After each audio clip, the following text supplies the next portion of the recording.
Hello everyone, so this is the full past paper for Wednesday 15 January 2025.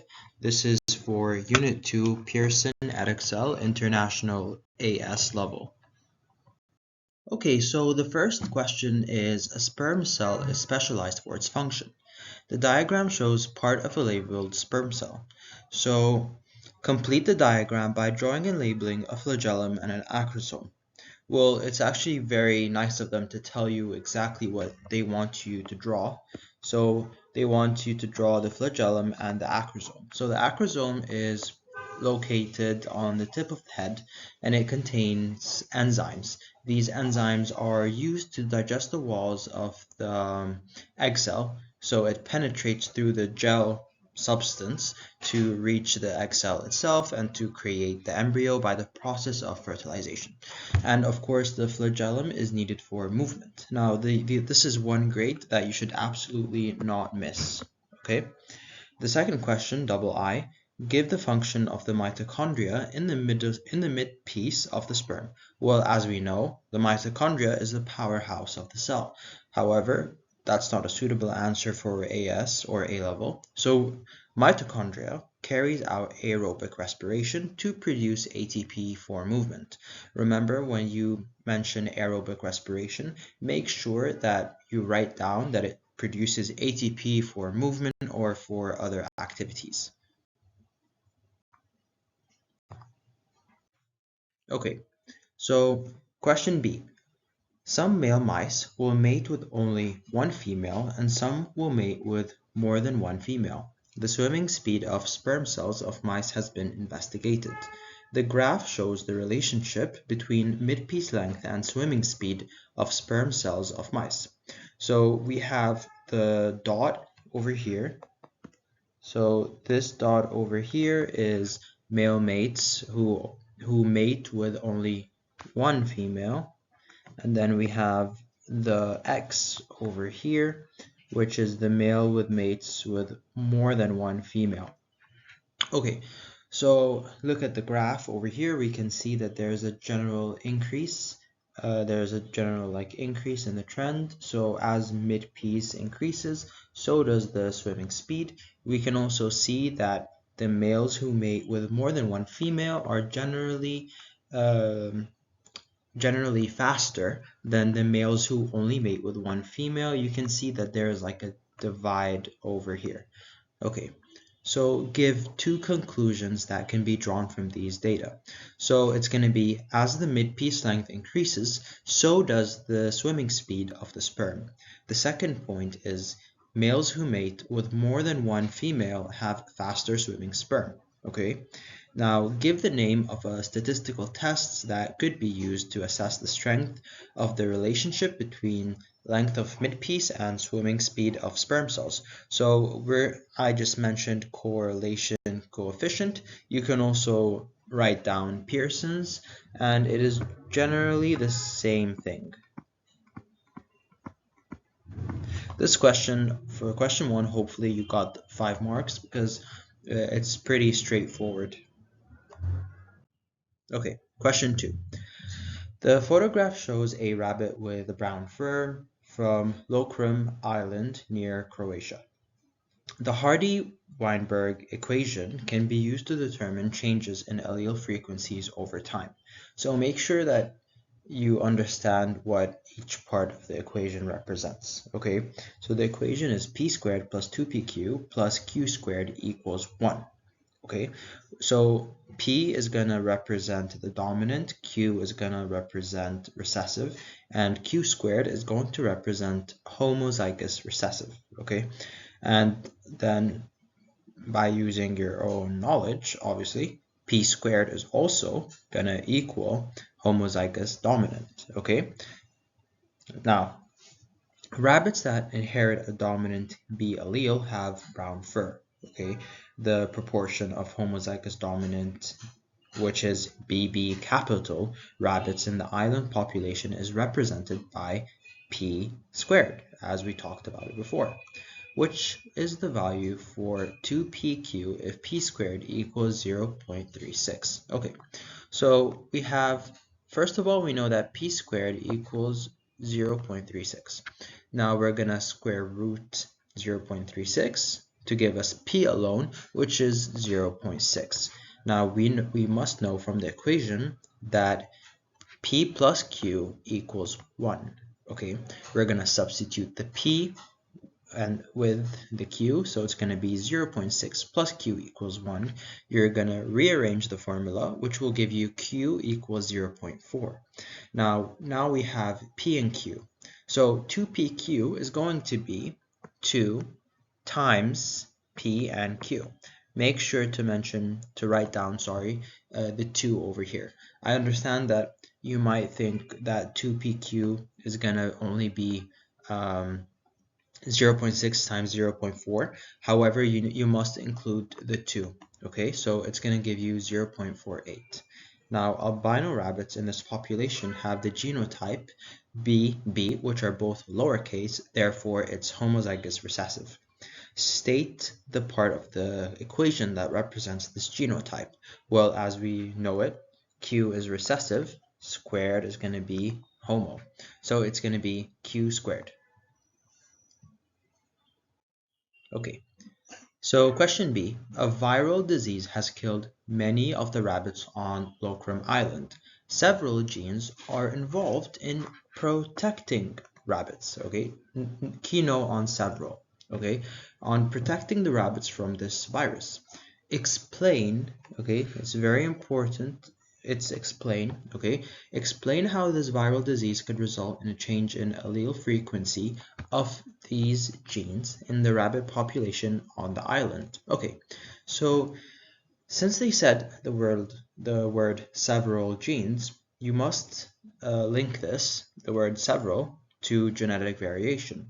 Okay, so several genes highlight genetic variation in the rabbit population. Okay. The viral diseases acts as a selection pressure. Okay, selection pressure, it puts pressure on the population of the rabbits. The disease is going to decrease the population of the rabbits. They're dying, so it's a selection pressure. However, some rabbits have advantageous alleles that allow them to survive. The rabbits that have these alleles will reproduce and pass allele down to their offspring, which means that there's going to be an increase in the frequency of this advantageous alleles. Now, this style of questions was also repeated in your biology paper 2 for your IGCSE. So it's very straightforward. They have advantageous allele, they survive, reproduce, pass down allele frequency either increases or decreases depending on if it's advantageous or not.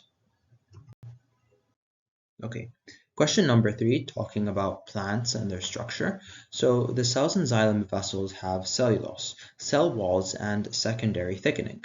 The photograph shows xylem vessels and walls with secondary thickening as seen using an electron microscope.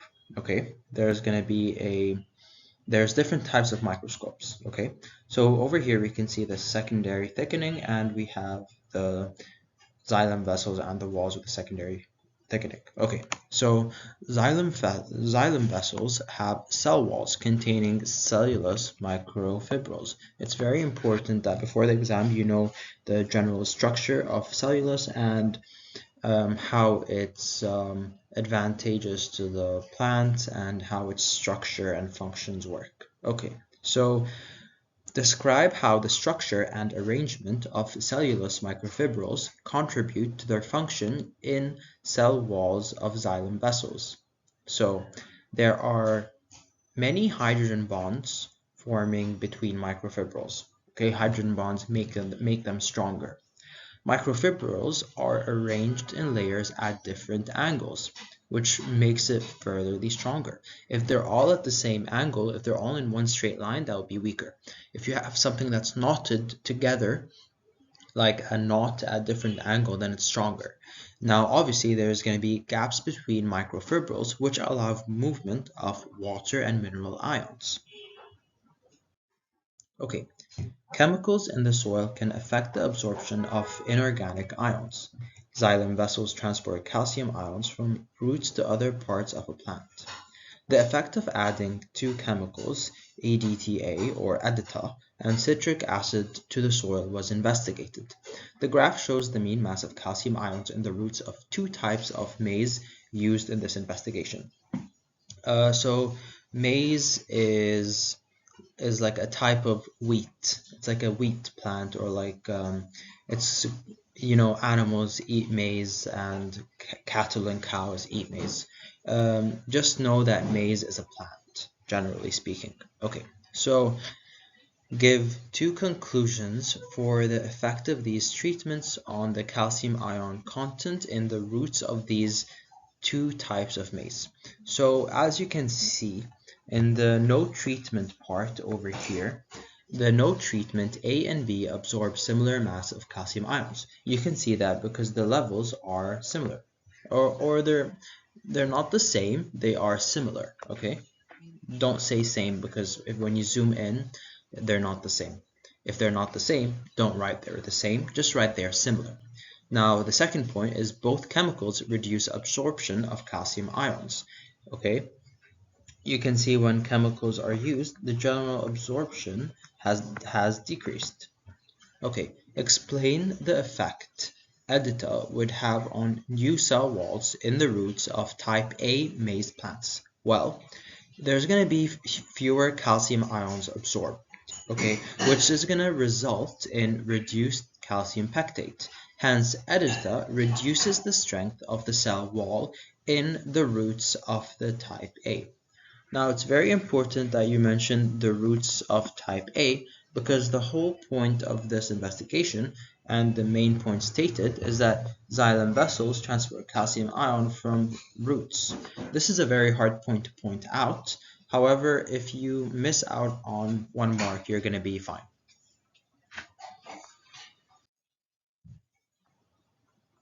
Okay, so question 4. The photograph shows two views of an organelle observed using an electron microscope. So this organelle is going to be centrioles. You can see how it has different tubes, and it's generally long over here from one side, and over here you can see the tubes all around in a ring. Okay, so which is the correct function of this organelle? Well, centrioles are used for the formation of microtubules, so therefore it's B. Suggest why the two views of this organelle look different. Well, this is a very simple and straightforward question. You can just write it's viewed from a different angle. Okay, remember cells are 3D, they're not 2D.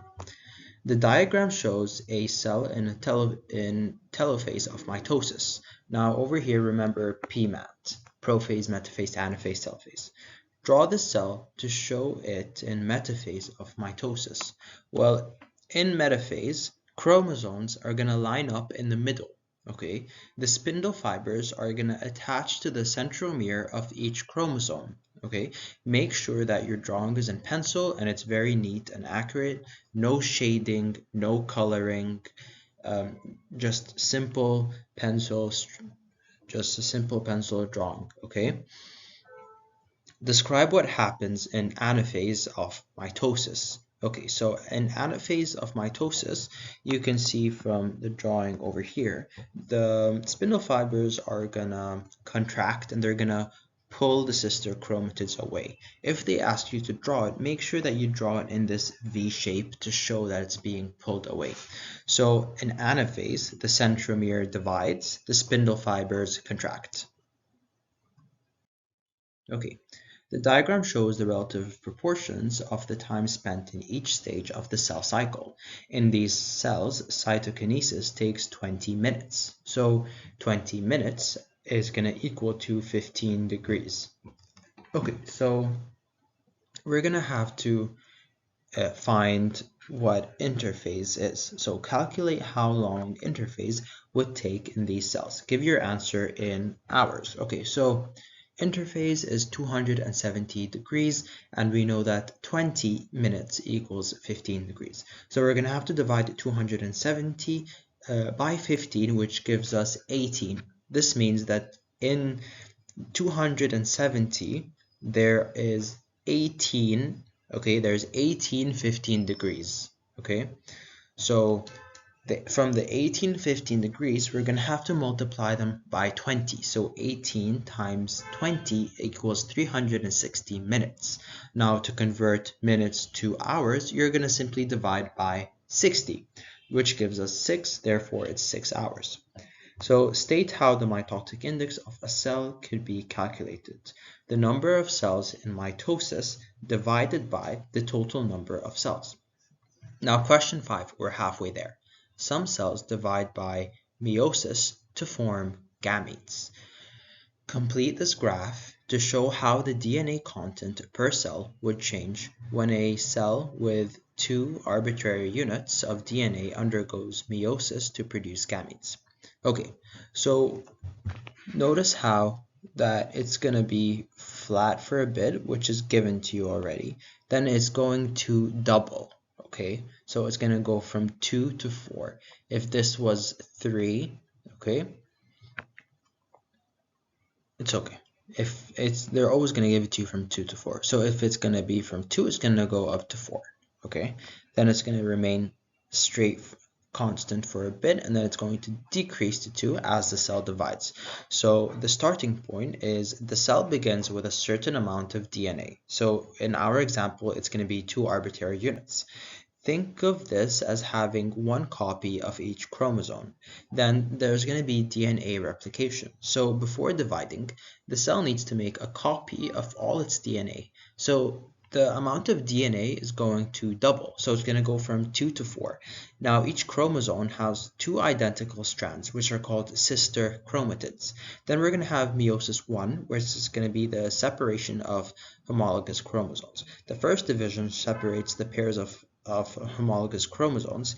Each new cell will get 1 chromosome from each pair, okay? Even though each chromosome still has 2 sister chromatids, the total amount of DNA in each cell is halved. So it's going to go back to 2 arbitrary units. Then we're going to have a process called meiosis 2, which is the separation of sister chromatids. The second division separates the 2 sister chromatids of each chromosome. Now, each of the 4 resulting cells, gametes, okay, has only 1 chromatid per chromosome, meaning the DNA content is halved again to 1 arbitrary units. Essentially, meiosis involves 1 round of DNA duplication followed by 2 rounds of cell division. So it's going to duplicate and then it's going to divide. When it divides, the DNA content is going to decrease. The first division halves the chromosome number and thus the total DNA. Okay, and the second division separates the duplicated strands within those chromosomes, having the DNA content per cell once more. Also, please note for the previous question, the explanation there was not required for your answer. All they wanted to see was the drawing. Okay, the photograph shows pollen grains on a leg of a bee. If you look closely on the picture of the leg of the bee, you will notice that the bee has different grooves, okay? Now, a possible question that they could ask you is, why does the pollen grain get stuck to the bee? So you can mention how the grooves are created. But however, it's not asked. But I just wanted to point out that when you're doing your exam, just there are some things that they will take from that you might not think that they are relevant, but they are extremely relevant in some cases, okay?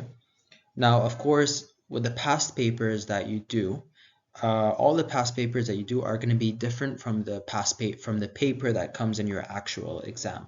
However, through solving many past papers, you get the different techniques and the different type of language used, which is going to be very helpful for you when you're sitting your exam. Now, the actual length of the pollen grain between X and Y is 24 micrometers. Calculate the magnification of this photograph. Give your answer to 2 significant figures. Okay, so the first thing I do is when I get any question like this, I just do my triangle. It's called the I am triangle. You're going to write I at the top and am below it. Okay, so the first thing we have is from X to Y, you're going to measure this using your ruler, okay? So it's going to be 16 millimeters, which is what's in the mark scheme. However, just note that the paper that you print at home or on the laptop, it's going to be a different size. Okay, however, it's important that you know the calculation.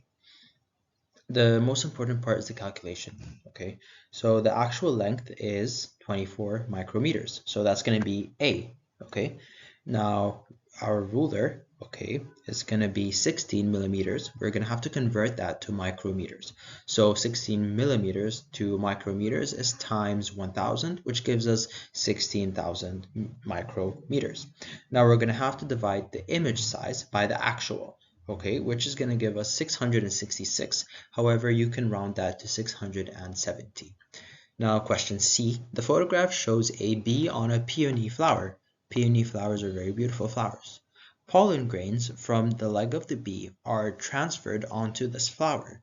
The pollen grains will germinate and the pollen tubes will start to grow. Describe the growth of a pollen tube and the process of fertilization. So hydrolytic enzymes are going to be released to create a pathway. It's going to be like a tube, okay, for the pollen tube. So it creates a channel for the pollen tube, okay. It's going to be, the enzymes are released from the tip of the pollen tube. Then the nucleus is transported to the ovule. You can also mention the ovary. It will all be allowed. Then the generative nucleus divides to form two haploid nuclei, or you can say male nuclei. However, I prefer to write haploid nuclei. This allows double fertilization to occur. Isn't that crazy? You get 1 mark for simply mentioning this allows double fertilization to occur. This is how simple this question can be, okay? Then one nucleus one nucleus is going to fuse with one egg cell to form a zygote, okay? Because remember, we have 2 haploid nuclei. Then the other nucleus is going to fuse with 2 polar nuclei to form the endosperm. Just create a flashcard of this. Use the points in the mark scheme, or you can use these points because this question is repeated multiple times. Okay. The genetic diversity in a population of one species of peony was investigated.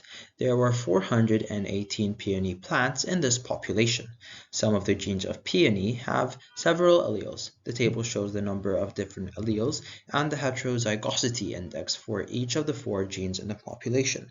How many of the peony plants in this population are heterozygous for gene PS105? Okay, so the heterozygosity index for PS105 is 0.036. I got that from the table, okay, over here. And then we're going to multiply that by the amount of peonies that we have, which is 15, making the answer A. The width of peony leaves is an example of polygenetic inheritance. Which row is correct for the width of peony leaves? Okay, so one gene determines leaf length. That's going to be wrong. Okay, so the question is going to be either C or D. Now, leaf width is determined by multiple alleles for several genes. Yes, that is true. Now, leaf width shows continuous variation. That is also true. Therefore, our answer is C. Now, question 6. Different species of millipedes have different adaptations. One shared adaptation is a hard outer layer called an exoskeleton. Exoskeletons is the rough layer on the outside of the millipede and it protects it, okay? It's almost like a shell. Think of it as a shell. However, if my evolution professor heard me say that, he would yell at me. However, just think of it as a shell for the sake of A level. Okay, so Elacme planipus, okay, is a species of millipede that is endemic to California. It was thought to be extinct but was rediscovered in 2005. The mouth of this millipede is adapted to make holes in xylem and phloem tissues of living plants. The photograph shows some plant tissues as seen using a microscope. Okay, first of all, this photograph is been used forever to show or talk about plant tissues.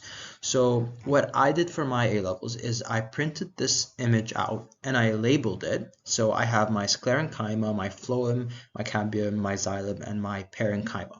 I printed this out and I stuck it on my wall and I labeled it because this image is used all the time. Okay. Now they're going to ask us what is X, what is Y, what is etc. Okay, so which of the labeled structures is a xylem vessel? It is Y. Okay, if you look back on the previous slide, it is Y. Which of the labeled structures contain a sieve plate? So sieve plates are found in the phloem, therefore it's going to be W.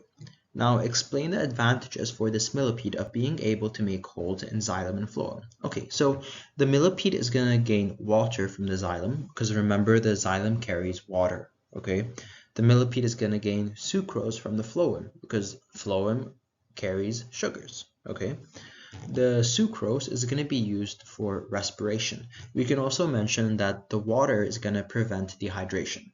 However, these 3 points are sufficient to get 3 marks. So the Ilkami tubini species of millipede is also endemic to California. It has an exoskeleton and 200 poison glands. So just why this millipede has these adaptations. So why does it have a hard exoskeleton? Well, protection from predators. Why does it have poison glands? Well, it kills predators for defense. Another form of question that they ask is they might bring up a picture of a bird, and then they can ask you, these birds have different beak lengths. What are these beak lengths for? And then you can say, oh, the small and long beaks are used for getting worms from the dirt. The bigger beaks and stronger beaks are used for breaking peanuts and stuff like that. Now, explain how scientists could determine how closely related the species is to the other species. So there is a form of genetic analysis, okay, which is called DNA sequencing. Okay, so the scientists are going to have to analyze the genotype of both species using this DNA sequence analysis. Okay, so then they're going to when they use the machine, they're going to have different sequences of DNA. They're going to have to identify, they're going to compare the sequences together, and then they're going to have to identify the number of similarities between the DNA sequences. So if the bands match each other, there's more similarities. If they don't match each other, there's more differences. Okay. Some millipedes have bacteria in their gut that can break down fungal cells. The diagram shows a fungal cell. We have our nucleus, our cell wall made of chitin, or you can say chitin, it doesn't matter, chitin, chitin, it's okay. But I prefer chitin. So we also have glycogen granule, we have mitochondrion, cell membrane, vacuole, and ATS ribosomes. Notice how they gave you the number over here. Okay. Remember, we have 80S ribosomes and we have 70S ribosomes. Compare and contrast the structure of this fungal cell and the bacterial cell. Both have cytoplasm and a cell wall. That's correct. Both do have a cytoplasm and both do have a cell wall. However, the cell wall of a fungal cell is made of chitin. Okay, the bacterial cell may have a flagellum or a pili. Pili in a bacterial cell is this. It's just used for movement. Or it can have a flagellum. And it has circular DNA. Okay. You can also mention how they have different sizes of ribosomes. Okay, question number 7. Proteins can control cell processes and determine cell structure. Molecules of pre-mRNA are produced by transcription of active genes. These molecules undergo post-transcriptional changes to form active mRNA. Describe how post-transcriptional changes of pre-mRNA can produce active mRNA. So remember, all introns are cut out. Also make a flashcard of this. I used to find this question difficult. I don't know why, even though it was repeated. Make a flashcard of it. So all introns are cut out. Introns are non-coding, okay? They don't code for anything. And only some exons are cut out. Remember in GCSE, we would talk about, oh, exons are not cut out. Here, in this case, in A-level, they're going to start to introduce some new concepts. So only some exons are cut out. Now, this is done by spliceosomes, okay? Spliceosomes. Very important to remember that. The exons are joined to form active mRNA. Okay, so the diagram shows a process taking place on structure Y in a eukaryotic cell. Oh, look at structure Y. These are ribosomes, okay, and we have our DNA over here. Structure Y can be found in the cytoplasm on the surface of an organelle in a eukaryotic cell. Structure Y can be found in the cytoplasm. Yeah. So what do you think structure Y is? Well, it's ribosomes, okay? This is a very clear image. So which organelle would have this structure on Y? Is it going to be the Golgi apparatus? No, the Golgi apparatus is smooth. Is it going to be on the surface of mitochondria? No, the mitochondria is also smooth. Is it going to be on the rough endoplasmic reticulum? Yes, it will be on the rough endoplasmic reticulum.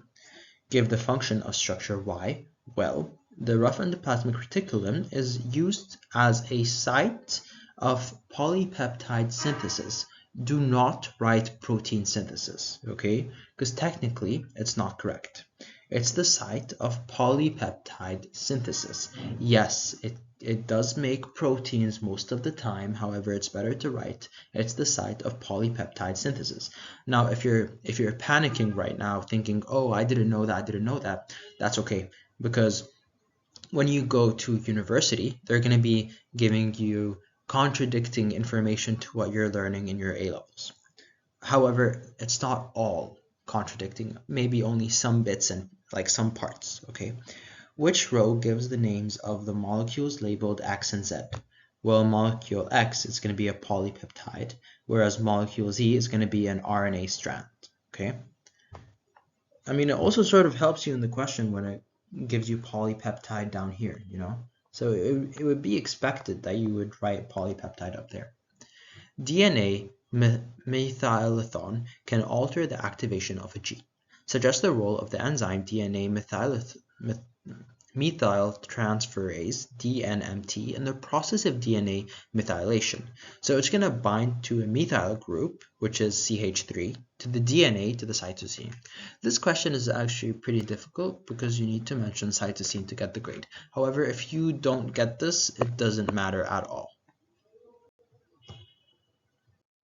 Okay. Some cancers can be caused by the methylation of a tumor suppressor gene called RASSF1.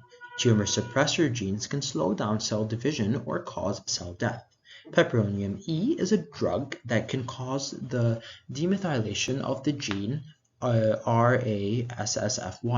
In an investigation, different treatments were given to 10 groups of 10 mice. Okay, notice how this is mice and not humans, okay? These mice had identical lung cancer tumors at the start of the investigation. Graph A shows the changes in tumor volume for each group over 21 days, and graph B shows the mean mass of tumors at 21 days. Explain how treatment with these two drugs affects the activity of the RASSF1 gene and the changes in tumor. Use all of the information in part C and your own knowledge to support your answer. Okay, well, over the 21 days, the tumor volume increased in all 4 groups.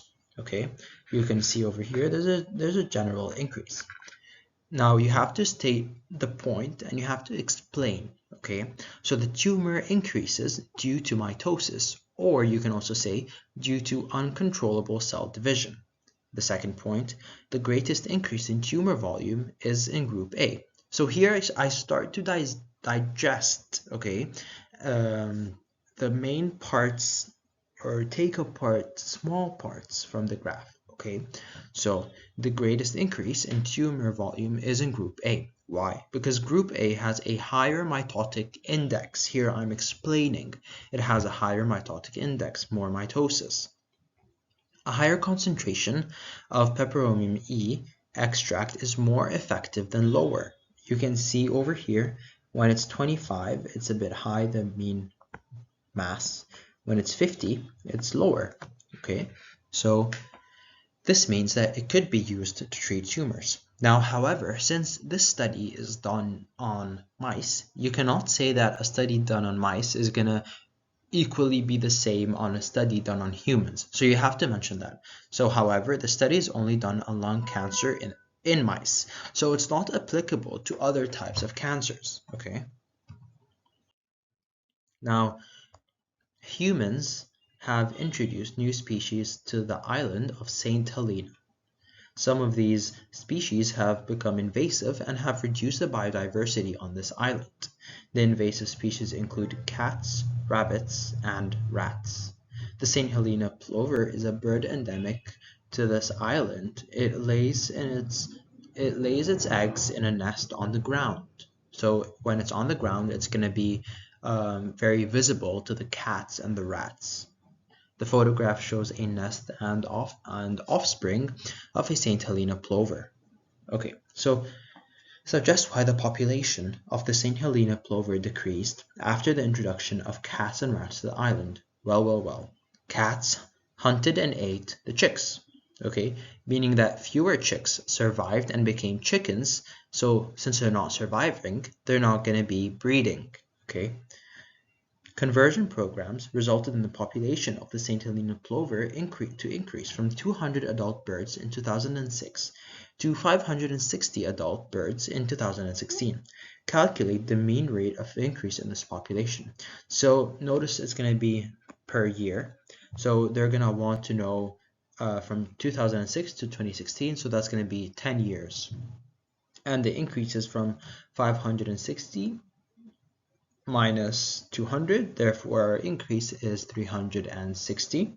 A general increase, we're going to divide that by 10 because that's how many years. So therefore per year it's going to be 36 number of birds per year. The St. Helena gumwood tree is native to the island of St. Helena. The photograph shows a picture of a St. Helena gum tree. Honestly, with the questions that just give you a lot of like words and writing, and like as we saw with the double fertilization process for the pollen, they gave you a whole story and the birds and the peony flower and yada yada yada.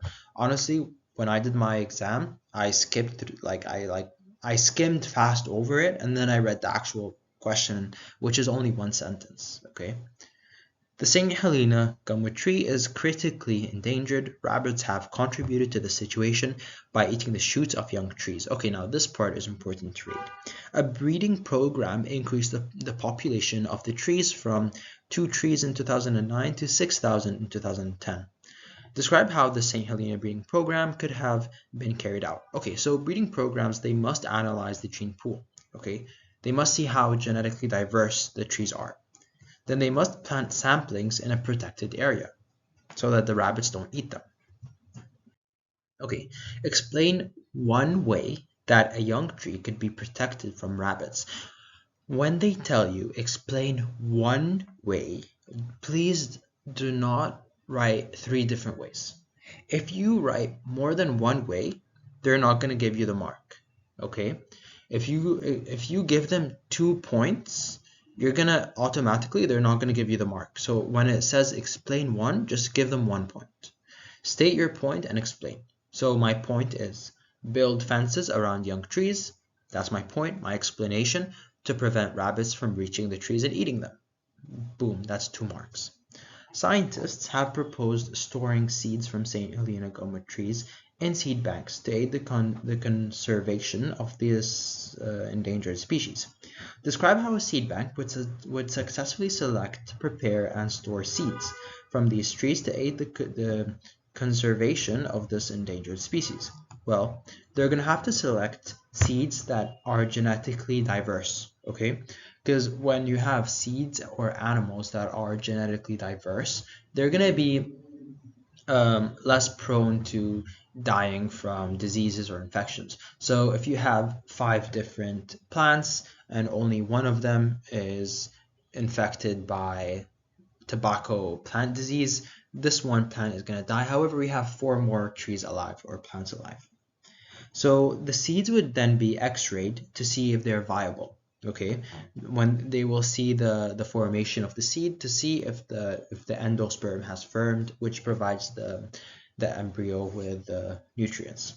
The seeds would then be dried to prevent the growth of mold, because if you have wet seeds, they will grow mold on it.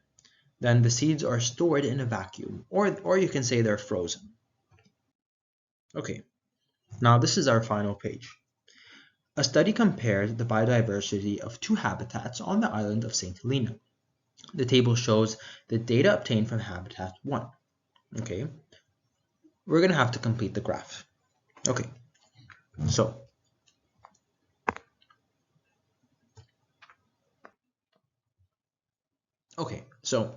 the first thing I'm going to calculate is going to be lowercase n brackets n minus 1. So my n over here is 63. So it's going to be 63 times 62, which gives us 3,906. Boom, write that over here. Then we're going to have to calculate the sum, okay? So this over here just means the sum of the values. Add all these together, which gives us this number down here, okay? Now we're going to calculate an index of diversity, okay, using the formula given over here. Please don't confuse the capital N with the lowercase n. They are different, okay? So our capital N is going to be derived from the graph over here. Okay, over here we have capital N, we have 905. We're going to use the same equation over here, which is capital N, okay, times capital N minus 1. So 905 times 904, which gives us 81, which gives us 818120, okay, which is 818,120, okay.